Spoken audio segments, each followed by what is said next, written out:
Нарендра Shah, генеральный секретарь Теософского общества Восточной и Центральной Африки. Он родился и вырос в Найроби, Кении, получил степень бакалавра по химии и физике в Бомбейском университете. Помимо преподавательской деятельности, в течение 35 лет он успешно руководил фирмой, занимающейся дизайном интерьера. С Теософским обществом он познакомился благодаря игре в настольный теннис. Являясь членом Теософского общества более 50 лет, он принимал активное участие во всех теософских мероприятиях ложи Найроби, а также секции Восточной и Центральной Африки. В течение нескольких лет Нарендра был председателем ложи Найроби, а в настоящее время является генеральным секретарем секции Восточной и Центральной Африки. Будучи способным организатором, Нарендра был секретарем 7-го Всемирного Конгресса Теософского общества, который принимала ложа Найроби в декабре 1982 года. Он регулярно выступает с докладами на различные теософские темы и сделал это во всех странах, входящих в его секцию. Нарендра также активно работает в советах ряда образовательных и социальных учреждений. Он проявляет живой интерес к самым разным областям знаний. Сейчас мне надо будет повторить это на английском. Narendra Shah, our next speaker. Narendra Shah is the General Secretary of the Theosophical Society in East and Central Africa. He was born and brought up in Nairobi, Kenya. He obtained a bachelor's degree in chemistry and physics from Bombay University. Besides being a teacher for some time, he successfully ran an interior design firm for over 35 years. He was introduced to the Theosophical Society through the game of table tennis. A member of the Theosophical Society for over 50 years, he has been very active in all the Theosophical activities of Nairobi Lodge, as well as the Eastern and Central African section. Narendra has been the chairman of the Nairobi Lodge for several years and currently is the General Secretary of the East and Central African section. A good organizer, Narendra was the secretary of the 7th World Congress of the Theosophical Society, hosted by Nairobi Lodge in December 1982. He regularly gives talks on various Theosophical subjects and has given talks in all the countries of his section. Narendra has also actively worked on the boards of a number of educational and social institutions. He has keen interest in a wide variety of fields. Dear brother Narendra, welcome. We are ready to start. Dear brothers and sisters, good morning. It is a great privilege for me to be with members of the Theosophical Society in Russia. The title of my talk is We Are the Architects of Our Lives. Дорогие братья и сестры, доброе утро, добрый день. Для меня очень большая честь быть с членами Теософского общества в России. И название моего выступления сегодня «Мы архитекторы своей жизни». At some stage in life, generally after a person enters his youthful years, or when he becomes an adult, he starts wondering about his existence and often asks, who am I? What am I doing here? Where am I going? What is the purpose of life? What is our goal in life? На определенном этапе жизни, как правило, после вступления в пору юности или когда человек становится взрослым, он начинает задумываться о своем существовании и часто спрашивает себя, кто я, что я здесь делаю, куда я иду, в чем смысл жизни, какова наша цель жизни и так далее. Most of humanity goes through life barely understanding why we are here and what the big picture of our life is. In spite of the seeming chaos, there is a most wonderful plan and purpose of life. But the tragedy is that humanity is almost totally unaware of it. However, an intelligent person, after posing these questions, will start thinking and contemplating on these questions, and particularly about what his goal or purpose of life is. Большая часть, даже большая часть человечества проходит через жизнь, едва понимая, зачем мы здесь и какова общая картина нашей жизни.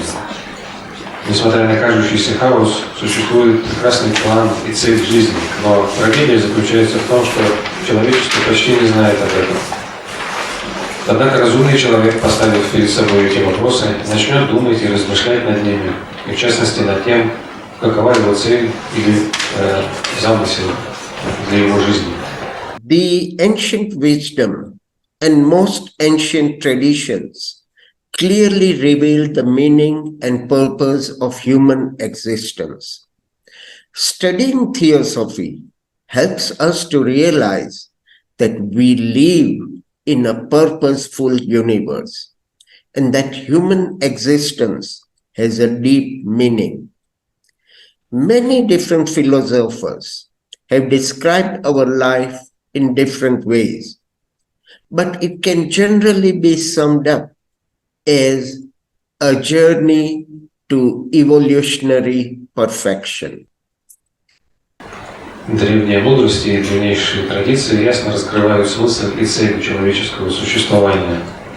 Изучение теософии помогает осознать, что мы живем в Вселенной, которая наполнена смыслом, и что также и человеческое существование имеет глубокий смысл. Многие философы по-разному описывали нашу жизнь, но в целом ее можно охарактеризовать как путешествие к эволюционному совершенству. Plato divides human beings into three categories. Платон делит людей на три категории. In the first category are those who live only for materialistic and sensual pursuits, totally defying other values of life. According to Plato, these people are misinformed and grossly ignorant. К первой категории относятся те, кто живет только ради материалистических и чувственных целей, полностью игнорируя другие жизненные ценности. По мнению Платона, эти люди дезинформированы и грубо невежественны. In the second category are people who incessantly hunt for subjective knowledge, but do not translate such knowledge into action, thus becoming like a spoon that draws the soup but does not know the taste nor enjoy the nourishment thereof. Ко второй категории относятся люди, которые непрерывно ищут субъективные знания, но не воплощают их в жизнь, уподобляясь ложке, которая черпает суп, но не знает его вкуса и не получает блага от его сытости. In the third category are people who have tuned themselves to the spiritual principle within. In Plato's opinion, these are the enlightened ones. Number-wise, only a very small fraction of the humanity form this category. World's true progress and growth depends entirely on this group of humanity. The force that flows through such individuals brings the necessary benevolent transformation in life to all beings who are in their presence.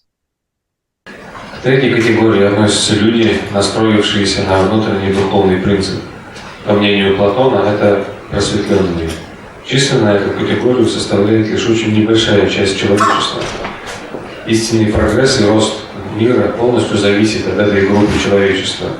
Силы, проходящие через таких людей, приносят всем существам, находящимся в их присутствии, необходимые благополучные преобразования в жизни. Man is born into the world to gain experience of life on the physical plane, and as a consequence of this gainful transformation, bring latent powers to potency. Our progress and the success of this transformation is totally dependent on ourselves alone.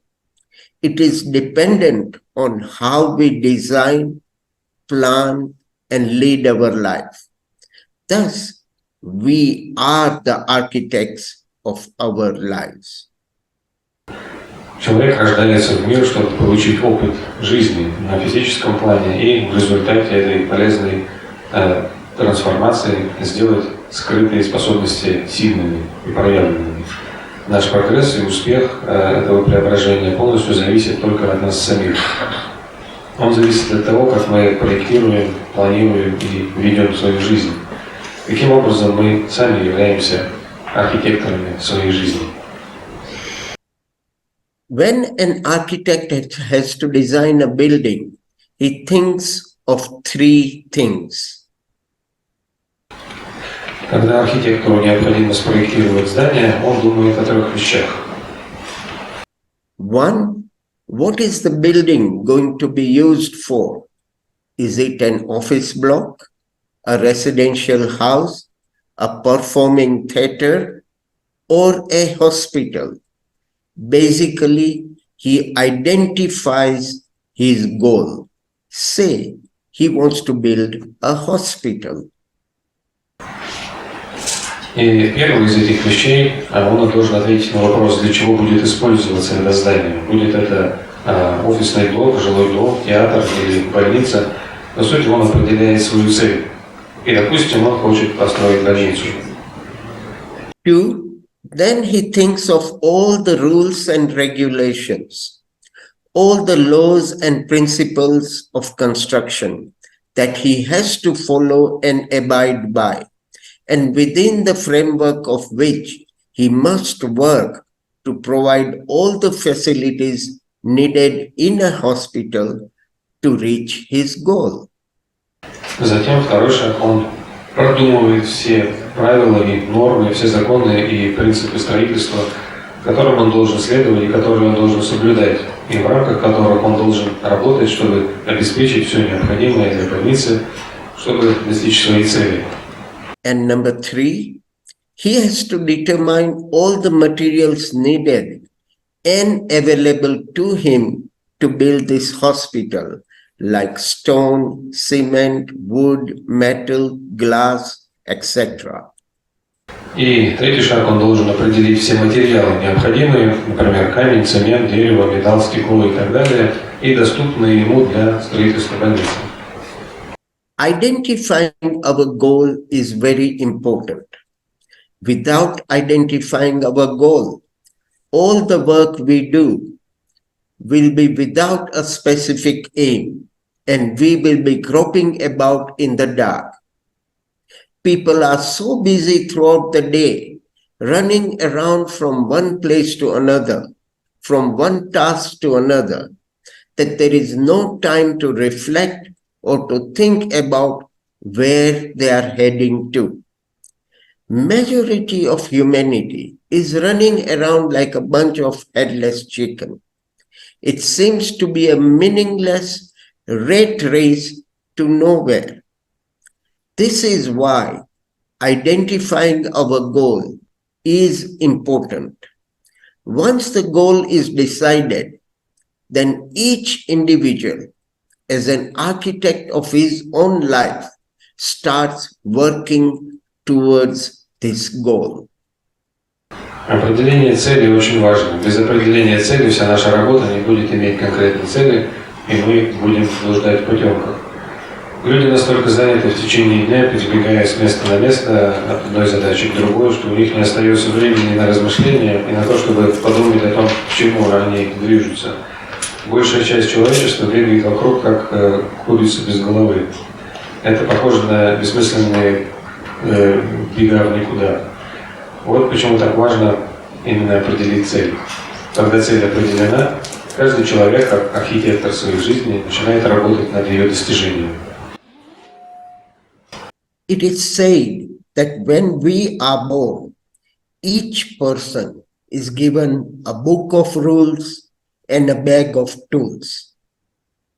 It is upon each individual to build either a stepping stone or a stumbling mess. Говорят, что при рождении каждому человеку дается книга правил и сумка инструментов. И каждый дальше сам решает, что ему строить: ступеньку для восхождения или камень преткновения. After identifying the goal, we have to start working towards achieving that goal. However, we cannot do whatever we like. We are governed by the architect's book of rules. These are all the laws of physics, the law of gravity, the laws of action and reaction, cause and effect, etc. In our case, it is the rules or the laws of the country, the wisdom of the religion we are born in, the norms of the society we live in, and all the universal laws of nature. Определив цель, мы должны начать работать над ее достижением. Однако мы не можем делать все, что нам заблагорассудится. Мы руководствуемся сводом правил архитектора. Это все законы физики, законы гравитации, законы действия и реакции, причины и следствия и так далее. В нашем случае это правила или законы страны, мудрость религии, в которой мы родились, нормы в обществе, в котором мы живем, и все универсальные законы природы. For a Christian, one can take them as the 10 commandments. For a Buddhist, it would be the Eightfold Path. For a Hindu, it would be the Ashtanga Marg, the Yams and Niyams. A Theosophist can take them as the Golden Stairs. For another, it would be the laws of nature or the fundamental truths. These would all be the book of rules, within the framework of which we have to work. Для христианина это 10 заповедей, для буддиста это 8-ричный путь, для индуиста Аштанга Марг, ямы и ямы. Философ может читать их золотой лестницей, а для другого это законы природы или фундаментальные истины. Это книга правил, в рамках которой мы должны работать. The bag of tools is our physical body and all the higher planes like the astral, mental, and subconscious planes we operate from. The family we are born in, the environment we are in, the country in which we live, and all the resources we have at our disposal. Итак, сумка с инструментами – это наше физическое тело, и все высшие планы, такие как астральные, ментальные и подсознательные, из которых мы действуем, это семья, в которой мы родились, среда, в которой мы находимся, страна, в которой мы живем, все ресурсы, которыми мы располагаем и так далее. So, as architects of our life, we have to study and understand the book of rules, which are the laws of nature, like the laws of evolution and oneness of life, and the fundamental truths that guide our existence.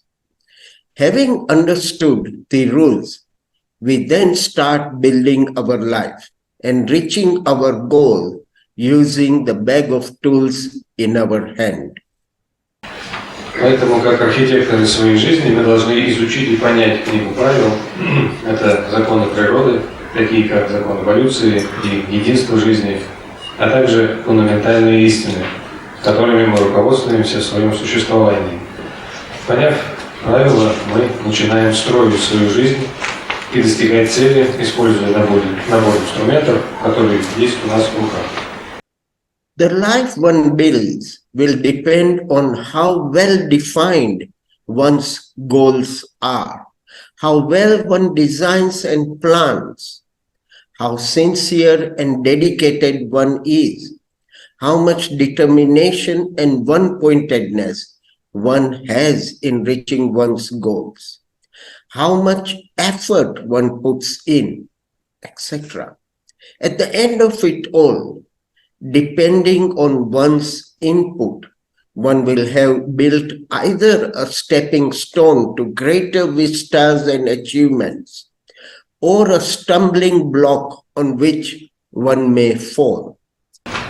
Жизнь, которую строит человек, будет зависеть от того, насколько четко он определил свои цели, насколько хорошо он их разрабатывает и планирует,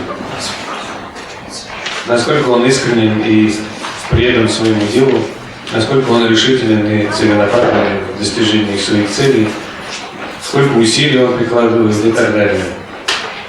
В конце концов, в зависимости от того, что будет сделано, человек построит либо ступеньку к большим перспективам и достижениям, либо камень преткновения, о который он может разбиться.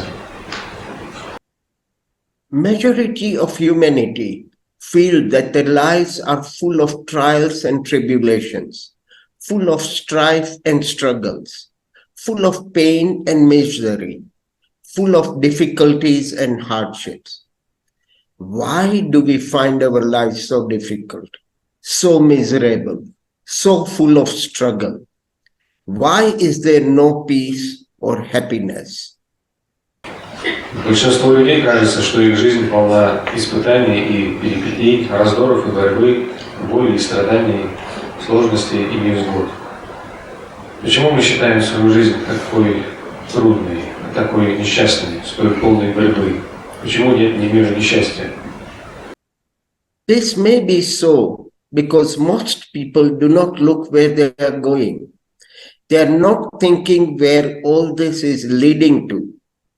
Ordinarily, most people feel and think that satisfying the five senses will give them pleasure and joy in life. Experience tells us that satisfying the five senses may give momentary pleasure or happiness, but it is temporary, and soon the pleasure wears off. Then one is left craving for more sensory satisfaction. It is like a bottomless pit or a black hole. It needs more and more. There is no end to it, and this makes people more and more miserable. Возможно, это происходит потому, что большинство людей не смотрят, куда они идут. Они не думают, к чему все это приведет. Как правило, большинство людей чувствуют и думают, что удовлетворение пяти чувств даст им удовольствие и радость в жизни. Опыт подсказывает, что удовлетворение пяти чувств может дать сиюминутное удовольствие или счастье, но это временно, и вскоре удовольствие иссякает. Тогда человек начинает жаждать еще большего удовлетворения чувств. Это похоже на бездонную яму или черную дыру. Ему нужно все больше и больше, этому нет конца, и это делает людей все более и более несчастными.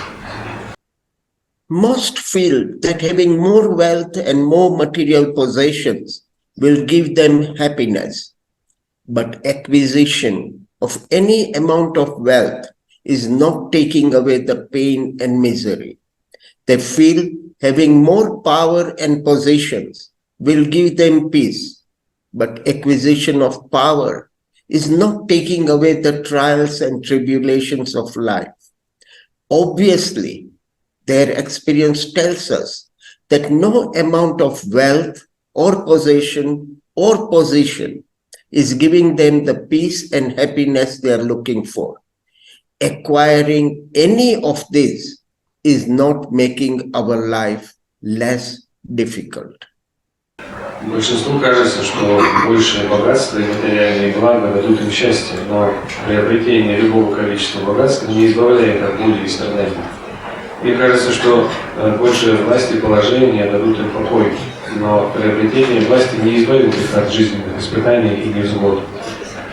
Очевидно, что их опыт говорит нам о том, что никакие богатства, владения и должности не дают покоя и счастья, которых эти люди ищут.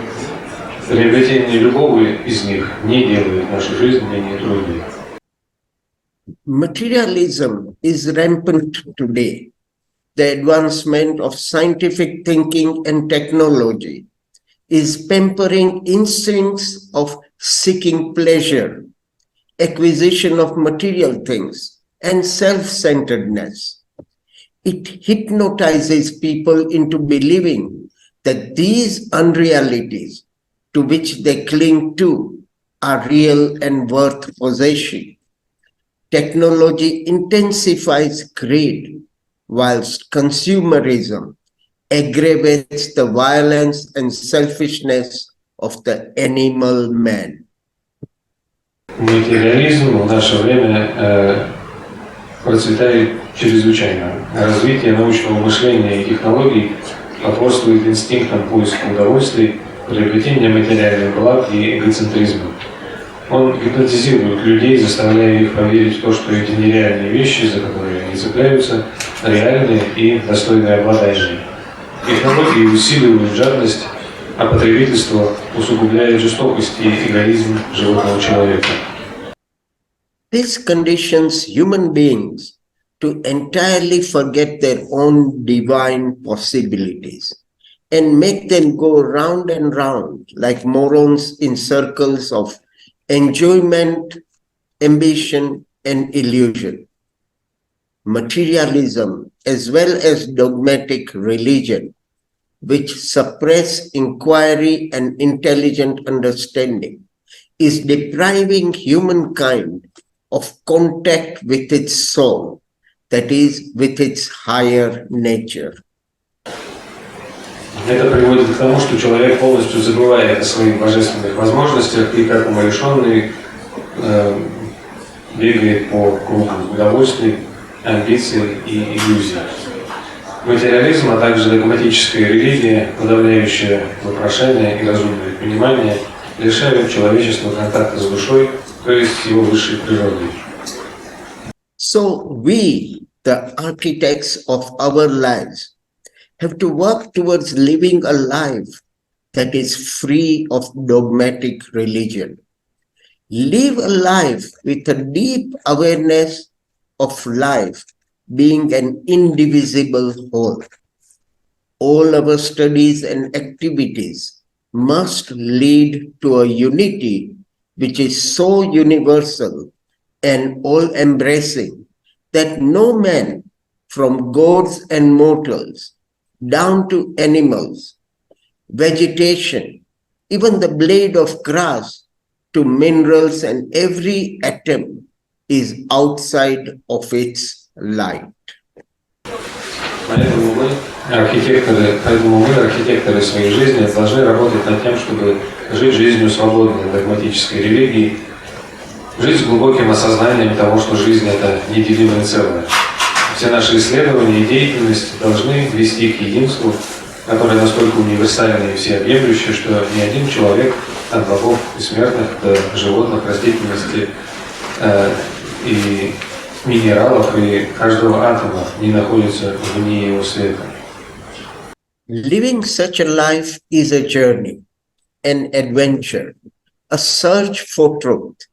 It is a living experience that will change us at all levels of our being.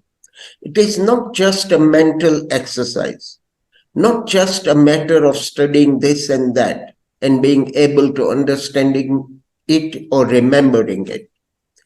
It cannot be just an intellectual pursuit, a matter of studying and handing of information. We have to bring orderliness in our life and cultivate a purely altruistic form of living and being. This is exactly what Theosophy is. And this Theosophy has to be practically lived in our daily life. This requires that we should live perfectly from moment to moment. Такая жизнь – это путешествие, приключение, поиск истины. Это живой опыт, который изменит нас на всех уровнях нашего существа. Это не просто умственное упражнение, не просто изучение того-то и того-то, способность понять это и запомнить. Это не может быть просто интеллектуальным занятием, изучением и передачей информации.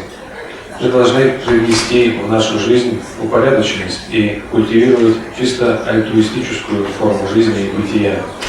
Именно это и есть теософия. И эта теософия должна быть практически реализована в нашей повседневной жизни. Это требует, чтобы мы жили совершенно, от мгновения к мгновению.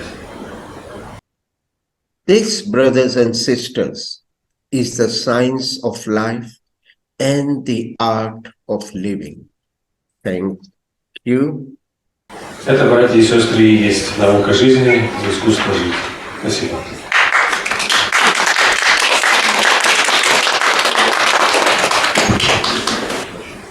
Если есть вопросы и комментарии, мы можем задать их, произнести вслух. У нас еще есть, может быть, 5 минут. Если нет, то у меня есть. Я бы хотел узнать у брата Нарендра, он упомянул, что он познакомился с Теософией благодаря игре в настольный теннис. Мне любопытно, может быть, за этим стоит какая-то интересная история. Dear brother Narendra, I would like to ask you, you mentioned in your bio that you got acquainted with Theosophy due to the game of table tennis. So I'm thinking maybe there is an interesting story behind it. Could you share a little bit about it? Well, when I was in high school, a friend of mine and I, both of us would play table tennis regularly. And after a while, the friend of mine, who was the son of the General Secretary of the Theosophical Society then, asked me to go and play the game at his house, which was housed at the Theosophical Society. And they had a table tennis there. And we played regularly. And then one day, his father, who, as I said, was the General Secretary, came and talked to us. And at the end of our discussion, he gave me a book entitled Youth by our then international or earlier international president, George Arunde. Reading that book, Youth, really inspired me, and I started sort of inquiring more and more.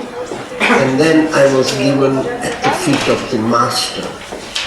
And that sort of encouraged me to join the society. Initially, it was just attending lectures, but that's how I joined the society. Thank you very much. Брат Нарендра рассказывает, что когда он учился в старшей школе, его друг, одноклассник, наверное, пригласил как-то поиграть ему в настольный теннис к себе домой. Его отец, так получилось, был генеральным секретарем Теософского общества. И вот пока они сыграли один раз, потом другой раз, и однажды пришел его отец, они стали беседовать, и Нарендра очень заинтересовался этими вещами, которые звучали в этой беседе. И отец дал ему книгу международного президента Теософского общества Арунда, которая называется «Ты». И это была действительно вдохновляющая книга, она очень на меня повлияла. Я стал интересоваться больше и больше, потом мне тоже дали книгу моего учителя. И, в общем, я стал приходить на лекции в общество и, в конце концов, вступил. Вот так вот это вышло. Спасибо. Thank you very much. Thank you. I have a question. My question to Narendra would be, how hurry we must be to get the house ready? Isis, who is present here, has a question to you. How hurry must we be to get our house ready? Вопрос от Изис такой. Насколько нам нужно спешить выстроить наш дом? Very interesting question. It really depends on how focused you are. It is important that we decide where we want to go. And once we have decided that we want to go to a particular destination, then why waste time here and there? Go straight to the point and work as hard as you can to reach that point, because experience has taught us that all the other diversions that we may take are just futile and probably just temporary freedom or temporary enjoyment. But the real freedom would be to reach the goal that we have decided upon. So sooner the better. Это очень интересный вопрос. Это зависит от степени нашего сосредоточения на нашей цели. Возможно, мы уже определились, куда мы хотим пойти, к чему мы хотим прийти. И если мы это решили, то почему нам тогда задерживаться здесь и там, почему бы нам не пойти прямо к цели, которую мы определили для себя, и чтобы поскорее ее достичь, потому что наш опыт уже, вероятно, научил нас, что различные отвлечения от нашей цели могут приносить временное ощущение свободы или удовольствия, но они являются именно временными, иллюзорными, и мы достигнем намного большей свободы и намного большего удовлетворения, если мы достигнем той цели, которую мы для себя назначили. Thank you very much. Thank you, dear Narendra. We are very happy to welcome you. We will now proceed with our program. Большое спасибо, Нарендре. Мы продолжаем с нашей программой. Большое спасибо и Святославу в том числе, за то, что он нам сделал доступными мысли брата Нарендра. Thank you very much, Narendra.